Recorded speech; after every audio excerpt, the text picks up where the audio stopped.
Hello, that's your Swansea City podcast. I'm your host, Steve Carroll, and again, I am pleased to say that I'm this week by Andy Godden. Afternoon, Andy. Hi, Steve. Happy Friday. Oh, Indeed, happy Friday. Apologies, obviously we've been quiet recently, but naturally during the off season, there's not always a need to record. But yeah, I guess a few things have happened recently, so we thought we should get together and have a little chat and discuss everything Swansea City. So we've got a few come-ins, a few go-ins. We've got the fixture list. I'm sure we can touch on the Wales Belgium game as well. That was particularly lively, shall we say? And but yeah, I mean, we'll start with the fixtures. I think, Andy. I mean, I think some people really enjoy talking about them, and then others probably just think, so what? You've got to play everybody twice, haven't you?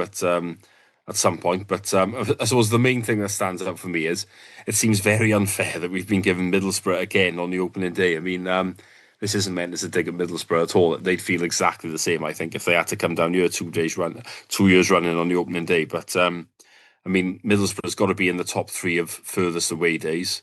So for us to have had them on the opening day twice in a row away from home does seem a bit harsh, doesn't it? well, in terms of the trips you look forward to and the ones you want to do, Middlesbrough's never at the top for anyone, is it? So it's not actually a ground I've been to.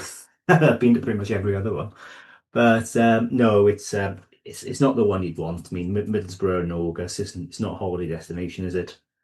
So it's a shame, but and we tend to be away from home more often than not, which comes with the benefit of usually being at home on the last day. But yeah, no, it's a shame, isn't it? In terms because there's the likes of Birmingham pretty easy for us to reach, etc. It would be nice to have a trip that was easily accessible by train, for example, but wasn't to be, and we always seem to be going sort of having a long trip and first game of the season, don't we? I remember under Rodgers we had Hull away, we have Middlesbrough 2 years running now. We always seem to be pull the short straw in that regard. So yeah, wasn't surprised, but yeah, no, wasn't ideal, was it?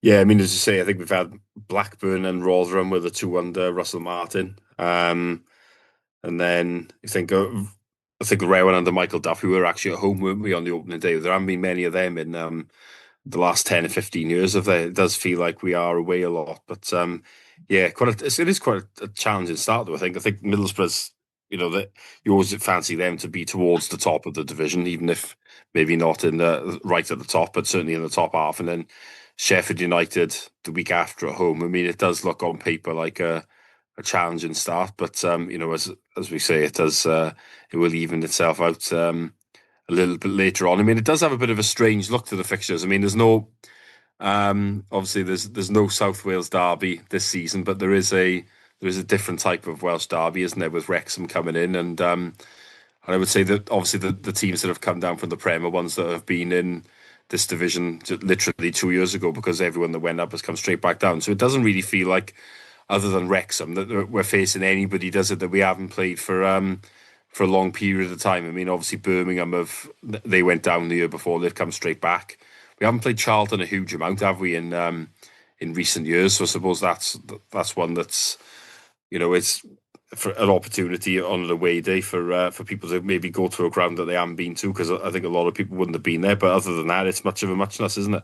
It is, but I do think the team you mentioned there are probably stronger than the ones that probably the division we had last season. It's rare that the teams coming up are quite well funded in the way that Birmingham and well Wrexham are for various reasons.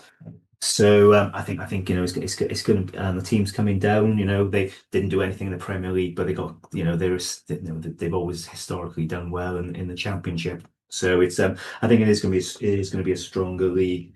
Yeah, as you say, that they are teams who played quite a bit. I mean, I've been to Charlton a couple of times myself, so there's nothing new there. But no, Wrexham is for people of my age, in the mid 40s, we used to play Wrexham as a matter of course in the late 90s, so we played them quite a bit, but it's been a long time since. So that'll be it'll be interesting to re-establish a bit of a rivalry with them. And I've read a few comments on social media saying it's not a derby, it's not a derby. Of course it's a derby. It's a Welsh derby. There's bragging rights there with that, and sod Wrexham, quite frankly. So I hope we stuff them twice. So yeah, no, I'm looking forward to that one, and I think the home game is just before Christmas, isn't it? So which I'm sure that'll be well attended.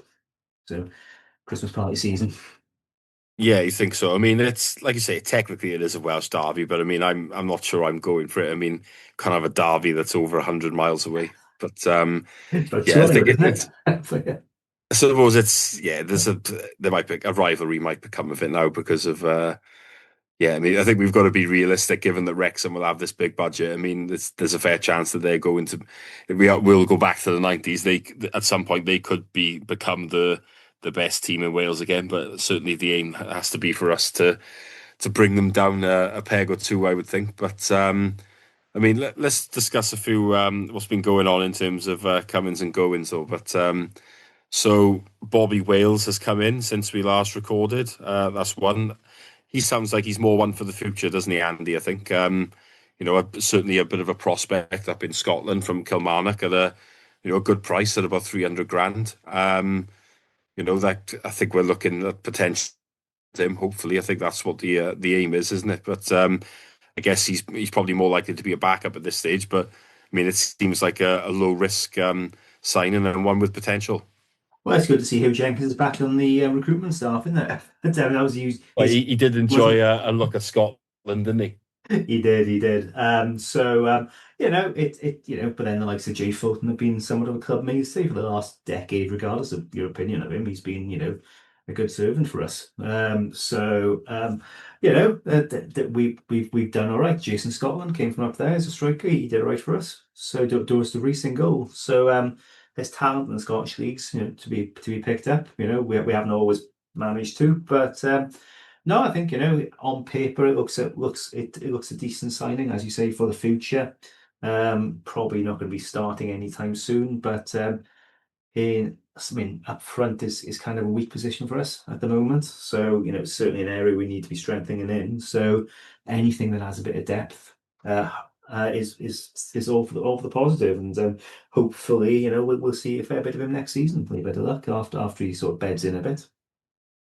Yeah, I mean, you look at we've drawn Crawley, of course, in the League Cup, and I wonder if it could be the type of game where we see him get some minutes there, along with a few other youngsters. Really, isn't it? You always expect changes for those games, and that might be his chance to really show what he can do.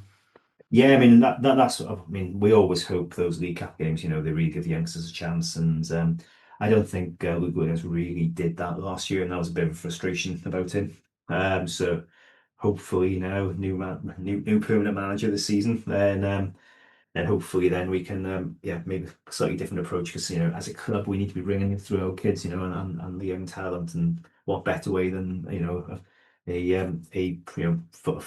full game in front of the stadium. So yeah, no, absolutely. Also, Yeah, definitely. Another signing that we've made is Ricardo Santos from Bolton, a centre half. Not one that necessarily comes with rave reviews, but what I do think is good about this signing really is that I always look back to that South Wales derby, the one where obviously the injury doubts about Ben Cabango and Harry Darling both did play. It went terribly, as we know, but it did feel as if they had to play really, and we were incredibly short at centre back all of last year. So I'm pleased that we've brought one in terms of a backup really that's probably going to be cheap, certainly obviously on a free transfer, and it just gives us that little bit of cover where I'm not saying I want Santos to necessarily play a lot of games next season, but you always need cover. And it just seems like a relatively sensible, low risk signing, really, from my point of view.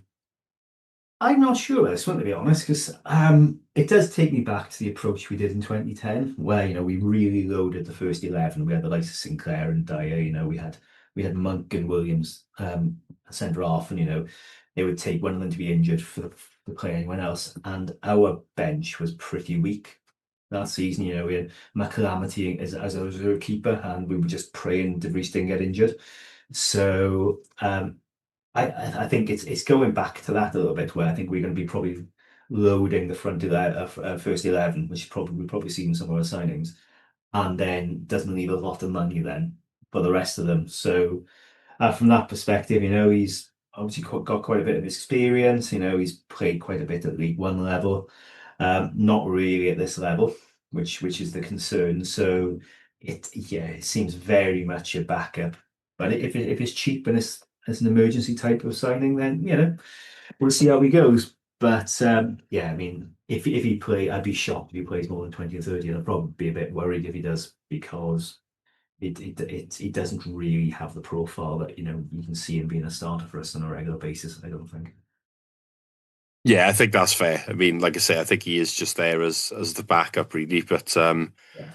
certainly a better backup than Nelson Abbey, who we didn't see Well, much of at all, should we say? hope so. Anyway, we don't really know. I mean, Abby's background for Reading was pretty decent, wasn't it? And then he went to Olympiacos, and he was awful for us. Well, in the rare times he played, but he had a better background than Santos does. Yeah, So. well, I often think managers tell you something by the fact that what they decide to do, and the fact that Cyrus Christie came on, I think it was at Derby away and played centre back instead. Mm. I think that told us what we need to know in terms of what Luke Williams thought of him. So Yeah. yeah, that was enough really from my point of view. The other bit of business that we've done is Cameron Burgess from Ipswich Town, also a centre back on a free. Played, I think it was 17 games for them last season, and he was first choice the year before when they won automatic promotion to the Premier League. This is a very encouraging signing, I would say. Obviously, we needed a centre back because of a key departure, which we will go on to talk about after this. But we needed to bring in a starting centre back without a doubt. That was one of the big priorities, and to bring one in from a team that had played in the Premier League last year, where this guy was probably the next in line backup, and obviously was the first choice the year before when they went up into the Premier League. I mean, you can't not be pleased by this type of signing, particularly when it's on a free transfer, in my opinion. And I'm not sure if you agree with that. Oh, I can't disagree with that at all. It's well, I can't remember the last time we signed a player who was operating at a high division last season pretty regularly, and their fans didn't want him to go. So from that perspective, it sounds an excellent signing. I mean, I'm not an expert on him by any means. I can't remember seeing him too much, to be honest with you. But it's he's got exactly the right profile of what you'd want. He looks to me quite a good upgrade on who we had previously.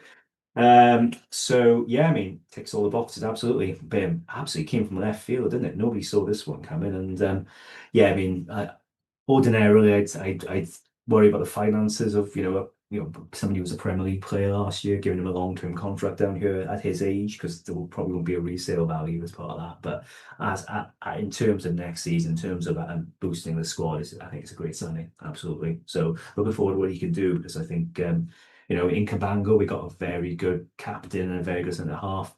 If he's half as good as the two clips I've seen are Burgess, then I think he's going to be a great signing for us. Absolutely. Yeah, and I mean, the most encouraging thing really is that we've lost Harry Darling. We'll go into that in a second. But usually, when we've lost players in recent years, from my point of view, it feels like every single time a weaker player comes in. Now, this is a rare occasion where I do think that we may have been able to potentially have even brought in a stronger player. Well, obviously, time will tell, but it certainly doesn't feel like the team has been weakened by this signing. And the player that we've lost does it, and that is quite refreshing. It does indicate to me that we do actually seem to have an idea of what we're doing, and the grown-ups are now in charge, making the wise decisions. And obviously previously we were quite unhappy about a lot of the dealings that we were doing, but it does feel now as if things maybe have turned the corner for the right reasons. Would you agree? There's a logic to it now, isn't there?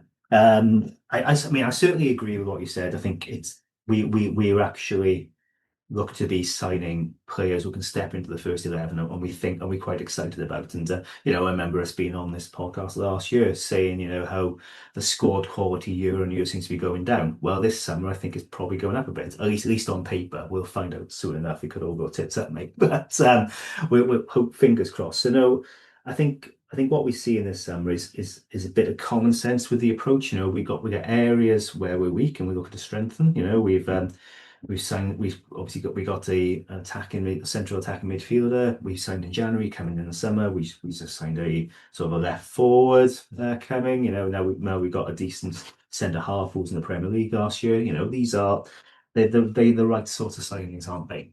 And we've not been able to say that for a while. It's and Duffy was a kind of a scattergun approach, wasn't it? And most of those have gone by now, or in the process of going. No, it's yeah. I mean, yeah, I think it's yeah, definitely cautiously optimistic in terms of the way things are being done because there's definitely a logic to it. It looks to be a coherent approach to things, and we'll find out soon enough whether the signings are any good or not. But and if they go wrong, they go wrong. That's sometimes what happens. But I think you got to applaud the intent at least, and the rationale. And it does seem like we've got some more common sense there. And I've been quite impressed with the likes of Gorringe and Montague so far. To be honest with you, I think that you can tell they've worked in football for a while. It's chalk and cheese compared to Coleman's tenure. Where he was um, prone to grandiose statements with absolutely nothing to back it up. At least now they seem to be doing the right things. And you speak to anyone who deals with anyone at the club, they've got nothing but a positive to say at the moment, which is it's been a long time since we could say that, to be honest.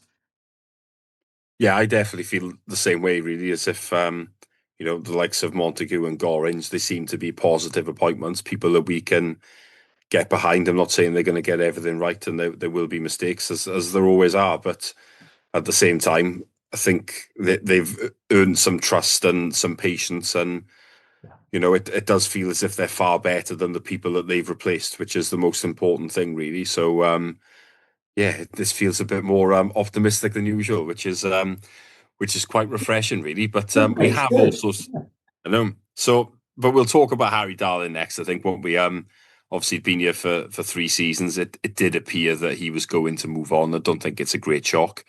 Weren't really sure where he would go. I do wonder if he would have gone to Norwich if there hadn't been a change of manager with Liam Manning. But I mean, realistically, Darling's from Cambridge. Norwich is a lot closer to Cambridge than here. It's probably on more money. I think it sort of is what it is, and it's a lesson really in terms of if you let players go into the last year of their contracts, then this is always a likely possibility, really. But I think it is disappointing. I was a fan of Darlin. I thought he was good for us, particularly in the last couple of seasons, really. And he is a loss, but I just hope we learn our lessons really, and try and tie down those that we think are assets to contracts if we think are possible, or really try and cash in with a year to go. But I guess Andy, you weren't particularly shocked that he's decided to move on. I don't think anyone was particularly shocked, were they? I mean, if somebody leaves it until they're out of contract, then more often than not they go in. It's very rare they then re-sign with a club. It does happen, but it's not the norm, is it? So no, wasn't surprised. I'm not overly I would have liked him to stay. I think he's formed a good partnership with Cabango. I think his skills, his strengths sort of marry well with Cabango's in the sense that I think, Cabango's a much better defender than Darwin, but Darwin's such a threat in the air and quite good at bringing the ball out and distributing the ball. So I think, they brought the best out of each other. As a defender, I wasn't overly impressed with him, if I'm being honest, but and on paper, Burgess seems an improvement. But no, I think, I would have kept him personally. I think, you need three or four centre halves at the very least, who are capable of stepping in if you're going to be challenging in this division. So I think I definitely would have had him as one of those. So yeah, it's a shame, but I mean, you hear some figures being bandied around. There's always all sorts of rumours going up with this, but I'm sure he would have wanted and will get decent money. So fair play to him. But at the end of the day, I think look at his time here, he did well for us. So wish him well, but I think it's probably good for him. And I don't think he's worth to us what we probably would have cost to keep him. So no, we seem to have brought somebody else good in, and hopefully we can get another centre half in as well. Unless Lisa is fit again and capable of stepping up. So I think he was threatening to break in, wasn't he, before his injury? So We'll see. But no, no, it wasn't a surprise, I don't think.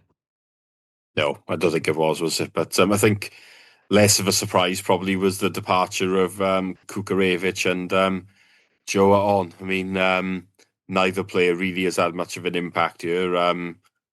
Kukarevich was in Scotland last year. He's now moved on to Slovakia, whereas Tojo is just not played at all, is he? And obviously they came to an agreement on the contract because he was completely surplus to requirements. I mean, a good thing I would say that both have gone, but it just highlights again, doesn't it, really, the shambolicness of our transfer dealings on the whole over the last couple of years, particularly during Paul Watson's tenure. I mean, just unbelievable, really, how bad it was. They were both signed in that summer, weren't they? I think. They Uh, were. I mean, I'm looking here now. I think the only players left from that summer are Josh Key, Josh Janelle, no, sorry, Josh Janelli and Josh Timon. Three Josses. That's it. And I mean, let's be honest about it. Janelli is, you know, as things stand, if he was out of contract in the summer, he would have been binned as well, wouldn't he? he would have been. I mean, he started a house on fire and then got injured, and then that was that, wasn't it? But the two fullbacks, I think, at the end of last season did quite well. So, that he even a stop clocks right twice a year, and he so it's they weren't all going to be complete duffers. So yeah, no, I think Kukarevich, I think I think he's got a good goal at good header at Millwall, didn't he? And Hibs fans were raving about him before he came down, but no, it never really worked for him, and it's really difficult to see how it ever would have with his because he's quite a big lump, decent in the air, etc. For if we for our style of play, regardless of the manager, really, unless you go down the duff route, I didn't get the logic of the signing, to be honest. So never going to work here. And now he's gone to the Champions League. So good luck to him. So yeah. As for Joe Ion, well, I think very rare he even played for us. When he did, he was weaker than Timon on his worst day. So yeah, no loss. Goodbye. Hope he does well in Indonesia or wherever he ends up. I think it's still Indonesians football of the year or whatever. But it's yeah, didn't do it for us today. So hopefully good luck to him. But I think left back is probably somewhere where we need strength as well, isn't it, this summer? Yeah, I mean, I think ideally maybe we need someone that could cover both full back positions. Yeah. That would maybe save us a couple of quid because you think we probably need a right back as well, unless Sam Parker's going to play there rather than on the right wing. But I guess we'll see. But I mean, looking at it now, I mean, do you think there's anyone else that could go? I mean, there's a few that spring to mind. I mean, Jerry Yates, I think there's a fair chance. I mean, I look at Bianchini, who didn't really feature at all under Sheehan at the end of last season. Neither did Ollie Cooper. So I think he could potentially go. And there's been a little bit of chat about Ronaldo, doesn't there? So I do think there could still be a few departures. Yeah, I mean, I think there was talk about Fulton going to Plymouth, wasn't there? I think there's some interest there. Generally, I think it won't be the place we want to go, and I don't think Bianchi either Nick really have done much since joining. So I wouldn't shed any tears, but no, but there doesn't seem to be much interest for them. And nature of it is that the players who will attract interest are usually the ones we want to keep. So the likes of Ronald, as say. I think Franco has had some interest as well, hasn't he? No, I think Franco in particular we'd want to keep. Ronald, I think was very hot and cold last year, but I think at the back end of last season he seemed to be finding his feet again, and he didn't have a pre-season last year, and I think that really does affect some players. So yeah, I guess we'll see on that, but yeah, it's been quite quiet, isn't it, so far in terms of interest in our players. But I do think I'd expect to see some interest in the likes of Franco and Ronald and maybe even the likes of Key. I think Josh Key, did very well once Williams went. So I think there might be some interest in him as well. So I guess we'll have to see. But no, I think. Yeah, I think we'll probably look to move a couple on if we can. I think the likes of Fulton and maybe Bianchini. maybe loan deals for later in the window. But I don't think I think it'll be quite quiet from now until maybe mid August on that front. Yeah, we'll see, I guess, won't we? I mean, I do often wonder if things might pick up when you get into July, particularly if the new FFP year, has started for some clubs, and then you might see things transpire. But we'll wait and see. I mean, what else do you think we need? I mean, we have had a brief discussion on it. I mean, do we potentially need another centre back? Both full back positions, there isn't really any cover, so that springs to mind. You could say we haven't replaced Lewis O'Brien, and realistically, we do need to replace him because he's not going to come back, as he? I wouldn't have thought. And then you're looking at probably striker, aren't you? Whereas I suppose we should mention a certain Mr. Ollie McBurney, but who is probably going to go somewhere, but at this stage, obviously, is still in limbo, really, because it looks like he's going to leave Las Palmas. But he'd be a good place to start, wouldn't he? I liked him here. I think he's a bit of a lump, but he's kind of suits our style of play, and I think he's only ever really had two prolific seasons for anyone, and one of them was with us. So if he can recreate that, absolutely, I think yeah, no, I think he'd fit well with us. Whether his wages will fit with us is another thing entirely, but no, I wouldn't be against that at all. In terms of positions, yeah, I think up front it's the obvious one. I think we'll certainly need cover. I think Callum Norton's going to be a bit of a loss because he could cover left and right back. So we'll need somebody who can do that, I think, ideally. I know we've got the Swedish chap coming in. I think he's probably going to be replacing O'Brien in the short term. I know there's slightly different profiles, but I think we probably the midfield. I think we've probably got some good players there. So yeah, and I think up front's the urgent one. I think we could probably do with three or four coming in. I think in August, just two starters at the very least, and then a couple who can really challenge the first 11 as well. I think that's what I'd be looking for. And I'm not. I think now because we made a couple of good permanent signings, we're probably in a position where we could go into the loan market and it wouldn't be a problem, rather than what we've done in the past, which is over reliance on it.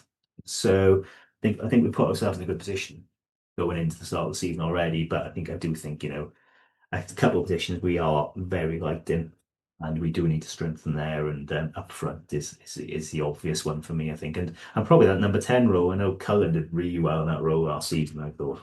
But I think the number 9, number 10, I think that's where I'd like to see us strengthening next.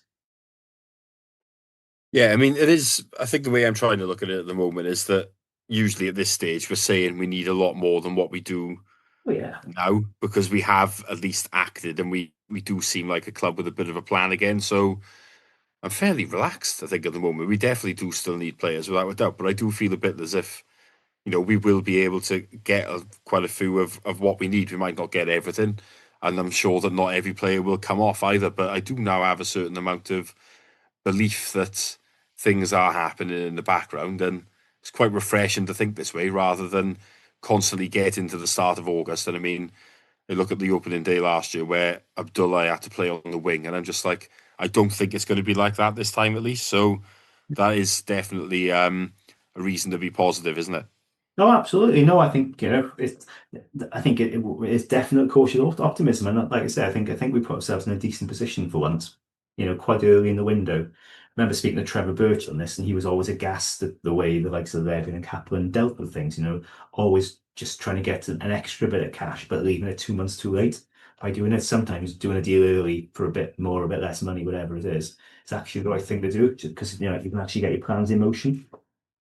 So no, I think we're definitely going to both things a better way now. We're already in a better position. There have been some pre-season already. So no, quite chilled about it at the moment. And like I say, I don't think there'll be too much movement in the next month or two. But there's clearly some positions we're still quite weak in. So I'm sure that's not news to anyone at the club. But I'm sure they're working on targets, and I suspect there'll be plenty of to and fro before the end of the window, which is still 2.5 months away, isn't Yeah, well, technically it hasn't opened, is it? I don't think it? It opened for about a week, didn't it? It did for that nonsense competition over in the States, but yeah, Yeah, yeah. but it's about to open now. But Yeah, I think it's for once we're actually a little bit more optimistic than usual, which is quite refreshing. And Absolutely. long may it continue. It'll be far harder for me to be too critical in the first fanzine of the season, which is the first time for quite a while, I would say. And yeah, if they want to make my job harder by doing the right things and giving us nothing to moan about, then I'm all for it. But before we go, we'll have a quick chat about Wales. I mean, an expected win over Liechtenstein, and then one of the craziest games I think I've ever seen over in Belgium, where at 3-0, I was thinking, am I going to be waiting until full time to go back to the centre of Brussels here? Because I know how bad it gets with the trying to get the underground and the fact obviously we're getting battered. And then yeah, an unbelievable comeback, and then obviously they ended up stealing it back late on. But yeah, not a night anyone will forget in a hurry, was it? Oh, as a spectacle, it was a great game of football, wasn't it? I mean, defending was atrocious across the board on both sides. I mean, yeah, some of the defend well, the winning goal was a case in point, wasn't it? And even Kevin De Bruyne in his own time zone at the back post. I mean, that's just shambolic, really. Yeah, But I mean, I love Connor Roberts, but I got to be honest, he did not have a good game at all.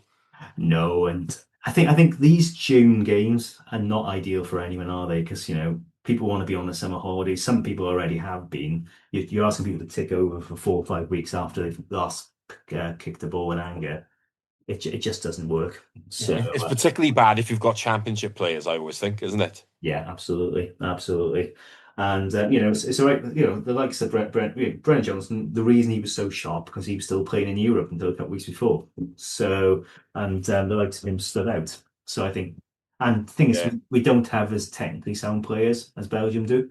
So we're always relying on attitude, application, and people being at their best. And the odds were just against us in that game. But showed a lot of heart coming back from three down. And at times I thought we were going to win it, but yeah, the referee was a bit of a mess, wasn't he? But I think no, it was a shame, but we didn't disgrace ourselves. I think it was a good showing. Goal difference could have been a lot worse. You never know, that could matter. It's not head to head, is it? In the qualifiers, it's Apparently not, because I was thinking that at 3-0, I was like, well, if it's head to head, forget it. yeah. But obviously, if it was now, it wouldn't be so bad, would it? But Oh, it'd be the great. problem is Absolutely. I don't see us winning out on goal difference because I think the last game they play Liechtenstein, so Oh, they'll know exactly what they need, won't they? they will, and I think was it 2-0 at home against them. That well, yeah, well we didn't, Three. yeah, three. We didn't score a hatful where if we needed to, maybe we could have again. If we weren't going to in circumstances, I don't think because we just weren't sharp enough given the break. So but we won that. We've it's not over. You never know. We could. Well, Um, Belgium are definitely not the team that they were, are they? I mean, you wouldn't have expected them to have gone to Macedonia and drop points, would you? No, you wouldn't have. Macedonia are all right, but they're not great by any means. So you never know if they can go there, pinch a point, it's still in our hands then. But I think we're needing snookers a little bit now, aren't we? I think given they likely to have a better goal difference than us, but we'll see how it goes. You never know. Strange things happen. Remember, Turkey went into the last game of the Nations League ahead of us, and nobody thought they'd lose that against Montenegro, and they did. So. Never know, never know. So fingers crossed. But fair play to Craig Bellamy. I wasn't a big fan of his, but I think as a Wales manager, he's done an incredible job. Fair play to him. But I think, yeah, it just all chickens came home to roost a bit in that Belgium game. I think, given everything. But I'm sure they'll learn the lessons from that, and we're still very much in it. I think. Yeah, well, I think we're still in it, but like you say, it's going to be a challenge now. I think the frustrating thing is when you fought back to 3-3, I think we were a bit naive. We should have been a bit more cautious and thinking, right, whatever happens, we don't blow it. I Yeah, suppose that between that and Macedonia away, really, we've dropped two lots of points there.